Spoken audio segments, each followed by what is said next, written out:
So we have in the left corner, we have the red Night Elf, the undefeated champion here so far, the undisputed Ultra Instinct, it's Hunter! And in the blue corner, we have none other than the blue undead player, the player that's gonna bring maybe undead back to the map and set maybe Hunter down a peg. It's XOcoatl! Hopefully we're going to get a really good series between these two. Building's already coming up really lightly here on the XOcoatl's blue side. The man representing Paraguay. The only Paraguayan player we have here in the finals, which is really cool that we've got like this one unique individual, so to say. Like we've got a lot of country representing here today in the tournament, but something to look forward to. Like maybe this could be the game to win. Like if he can beat the so-called undisputed victor so far, Hunter, that would be awesome. That would be so good for like the story of the tournament so far. Yeah, a great storyline going forward. We see the normal opening for both players though. The forward ancient just to clear out this ogre camp, and then just building the altar, the crypt, just the base buildings to get your infrastructure running. Just getting everything up and now going to scout, because there's a few positions there that you need to scout out, see where the other player is going, defend against any cheese and anything like that. Yeah, this time we don't have like the exact opposite positioning on the map. Instead, both players are in like the left and the right upper corners this time. Yeah. So they're going to find themselves a lot easier. The timings between reaching destinations is going to be a lot shorter this time than compared to the other games we've seen today on the stream. Yeah, this will give advantages and disadvantages, of course, but it means that you can reinforce your army when you're attacking quite a bit faster, meaning you can siege much better in that regard. It is also due to how the map layout is currently set up. It's also easier to like hide a secret expansion or something like that because of a lot of the action will be on the top end of the map. And we see the good old Keeper of the Grove brought out again. See what item he finds on the ground. Claws of Attack. It's a solid good item. It's it gives you 6 attack when you only have like 26 attack range. It's a pretty big substantial buff there, giving you easier creeping potential, and of course with that root you're much more able to actually get more damage out during those seconds where the opponent is rooted. We see XOcoatl with his Death Knight. He's got again the stick to bring the dead back to life, to bring in those skeletons into action, and was actually hoping to maybe try and time his contesting with the Night Elf taking his first camp, but he's already cleared out the first camp. So this Rod of Necromancy, he can still use the corpses as he does, and he's just bringing in 4 ghouls. I mean, I'm not sure if he even has any lumber workers right now in his base, but he's just going straight for this early aggression, knowing that there's not really any troops against him, so fighting up against, like trying to take down these moonwells or at least get a bit of harassment. Here comes the Keeper of the Grove with the Trends with him in his possession overall, and they're just trying to fend out the undead attackers for now. And they're just building more and more of these moonwells because one of them is already completely depleted. There's no region to be available, but this is also something that we certainly talked about before. Like, is it going to be a real suicide attempt trying to go against these moonwells? But you've got your healing of your own with the DK, just throwing out miscalls. And doing a little bit of poking here. And oh, look at the body block. Where his hero that is just mint right there. Body blocking one of the ghouls, not allowing him to escape and get at least one casualty. So XOcoatl, he's trying to do the same here with the Keeper of the Grove, and he's not allowing them to corner him into that tight spot. He's trying to do the same here again, and might actually find one of the archers in the action here. One of the ghouls dropping low, and so is DK's mana pool. Might have enough to get a heal, and actually denies it just in front. That's actually good. Don't give the XP to the Keeper.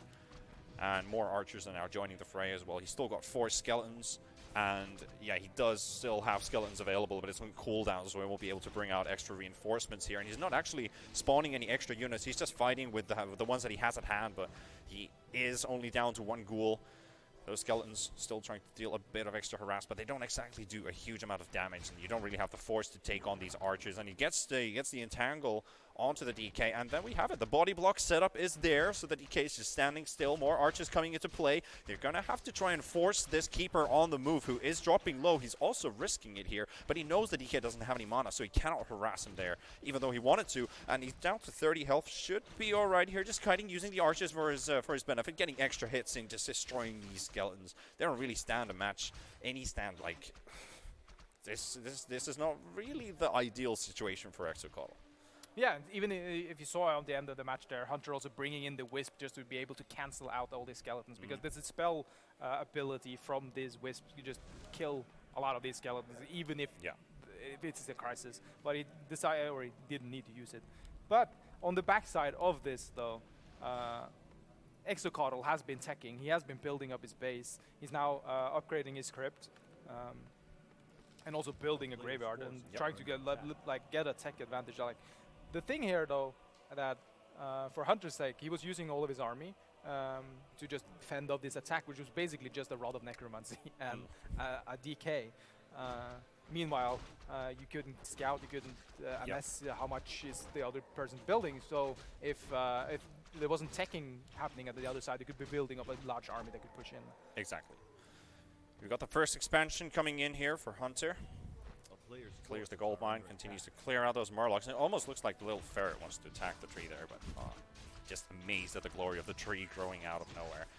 But he's getting a nice amount of XP here on the Keeper. That he could have definitely enjoyed that extra XP, but then again, DK denying 1 or 2 of the ghouls as well in the making. It's really important to actually get those little deny hits when you know, are you going to use your Mist Coil to heal and save the unit, or are you just going to like force it and deny them away from the opponent? Yeah, it's always good to be able to force it. Yeah, and then we see here though, up in the corner of XOcoatl, he's starting to really amass something in his base though. He hasn't built a second one, but what he's currently doing is teching further ahead. Meanwhile, there's expansions going on for Hunter, so he's going for the more economical approach here instead of just going for a straight up army. There's a little clash already breaking loose there as well at the river with the Murlocs, and there's the Keeper also just trying to get him maybe get a few last hits even in here and just get that XP for himself, forcing the ghouls out and causing some heavy damage here. Might actually get one of them. He will. He might even find a second one with the Entangled Roots used on another ghoul, so that is very important XP here for the Keeper. Getting that extra XP as well. The Keeper is currently at level 3, which is good enough, while the Death Knight is only at level 1 because he hasn't really been creeping. He went straight for the offensive. Yeah, DK's level 1. Yeah, he went straight on the offensive early, and he can't really get the creeping going, which is unfortunate because while this is only one unit, it's a hero unit, and it's super important to get that properly going when you go forward. With the Lich, though, you're able to slow down this Keeper of the Grove. Yeah.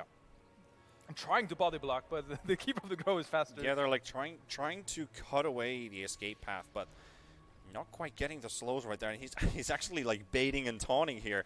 Is he trying to do a little setup here or something? He's got some kind of force mass here in the middle of the map where he's already got like hippogriffs with archers on top. So that's looking pretty good as well. Like you've got the aerial power. There's only one Crypt Fiend yet on the field for XOcoatl, so that's air superiority by this point.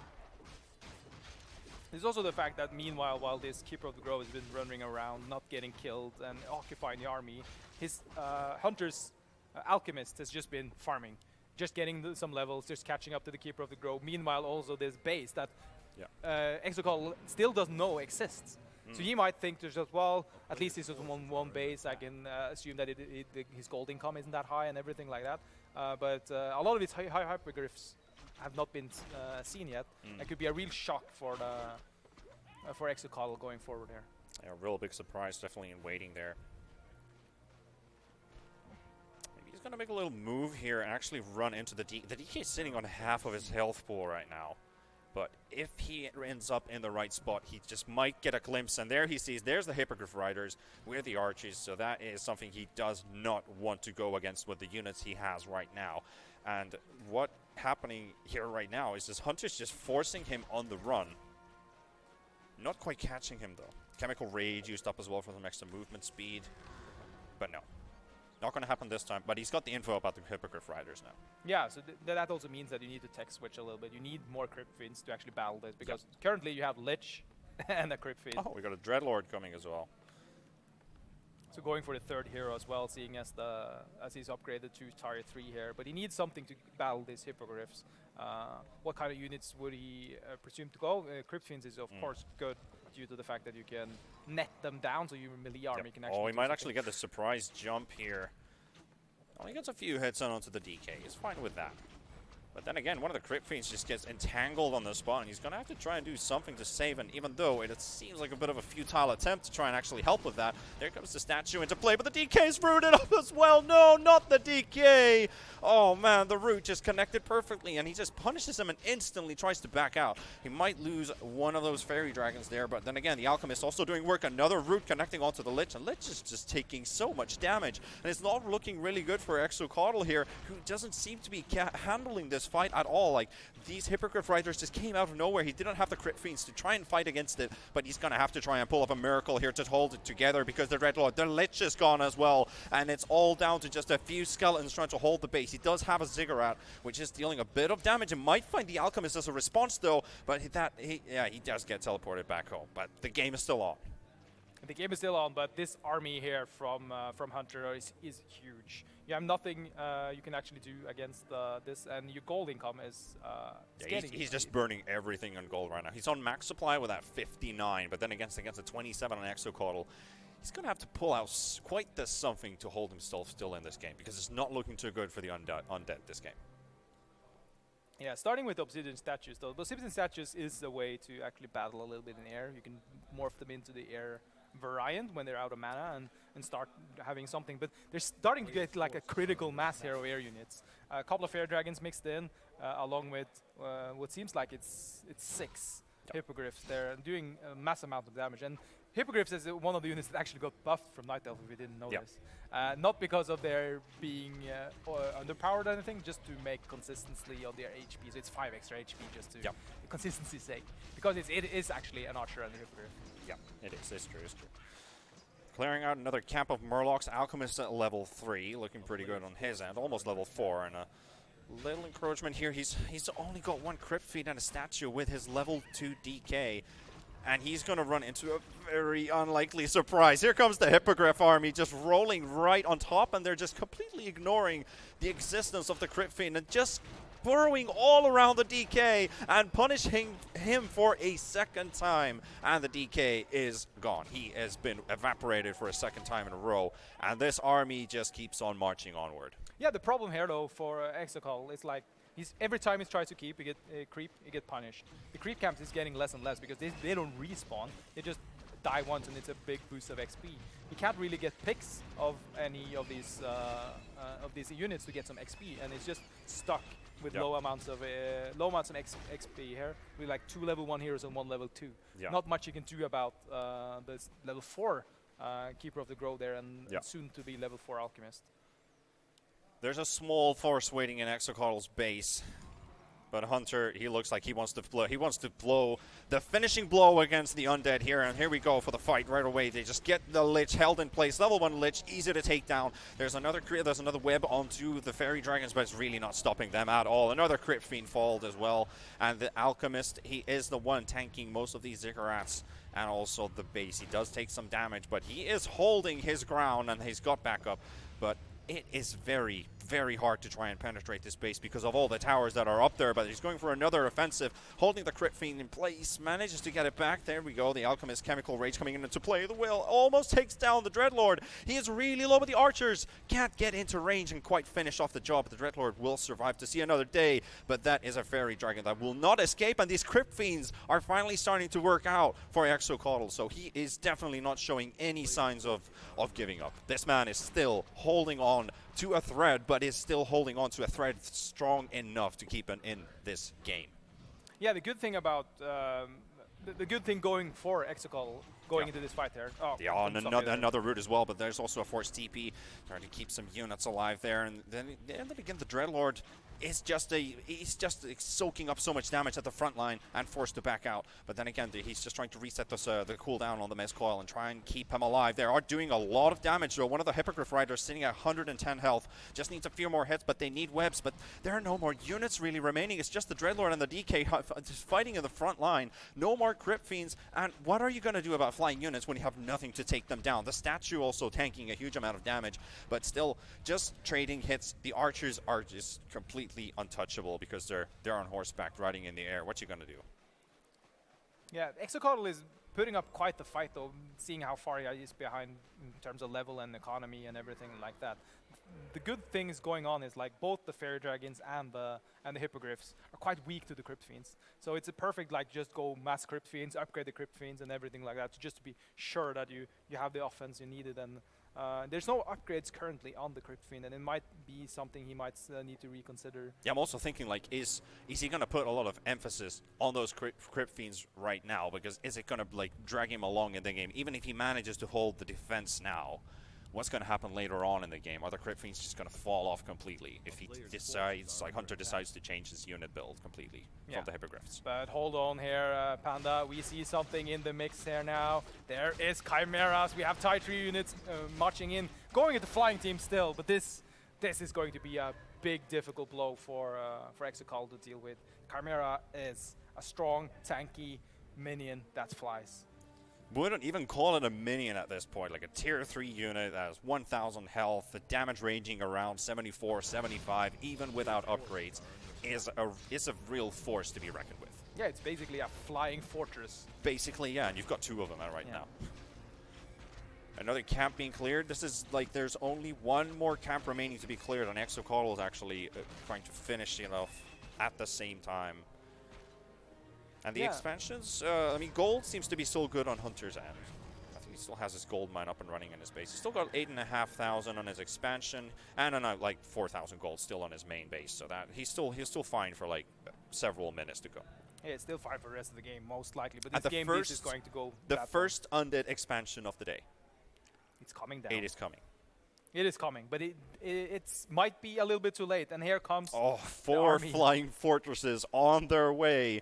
And they might get intercepted by XOcoatl, but he hasn't won these fights so far. He's just holding the defensive, and with a force like this that he has here, it's not going to be enough. You've got 2 statues for the mana and the health, and then a few crypt fiends. But you need more. You need way more than that. But then again, flying units against all these towers that do a lot of damage on flying units as well. It's going to be a hard defense to breach. I think that is what XOcoatl is really relying on. Heavy defense. Being able to, it's hard to siege. Yeah, but let's see what happens here. The Chimeras are just demolishing through these buildings. He takes down 1 spirit tower and then onto the rest, going straight onto the main base. He might be able to take down this Black Citadel, but only gets a few hits, and then there comes the TP. And they're right in the middle of the fight. They've got the Crypt Fiends are throwing their webs on top of every flying unit that they can find, and the mist coils are just flying out as much as he can, but the damage is just way too much for XOcoatl. The Death Knight is down, the statues have fallen, and it looks like Hunter is the undefeatable player today. He might just pull it off here in the end with the last fight going on. There's a couple more webs thrown out as well, but it's not going to be enough, and GG is called. XOcoatl forced to tap out. A very valiant defense, but Hunter is still the hunter. Hunter is still Everyone else seemed to be the prey today. Yeah. It's been excellent to see, though. XOcoatl, like we've seen earlier, that you just give up. Just toss out the GG when it's like, I lost my hero or something like that. Yeah. But XOcoatl really stuck it through.